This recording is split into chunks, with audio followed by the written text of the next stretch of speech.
Atuan ni walay laing makatag-iya. Pilipinas sabay-sabay isigaw, itaas natin ang bandera. Karagatan natin ang ninanakawan. Kaya bang gumising bago tayo maubusan? Karapatan natin ay ipaglalaban.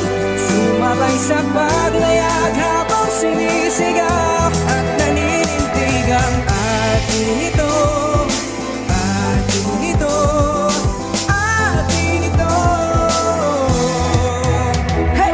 Ito na ang panahon, labanan ng takot na nakakulong. Huwag na tayong magpapaapi sa mga insekto na ngaharas. Sabay-sabay na pasulong, wala nang aatras. Kulang man sa gamit at sa lapi, maniwala magtiwala mga Pilipino at inang West Philippine Sea. Saludo sa mga sundalo na lumalaban sa karagatan para ipaglaban ang ating karapatan. Kawawa naman ang ating mga kababayan kung tayo mananakawan. Sana kukuha ng kabuhayan. Mahirap na nga tayo tapos lalo pa tayong pahihirapan. Mas maigi nang lumalaban ng patayan kaysa gumising ka na lang na wala ka ng kayamanan. Atuan ni walay laing makatag-iya. Pilipinas sabay-sabay isigaw, itaas natin ang bandera. Karagatan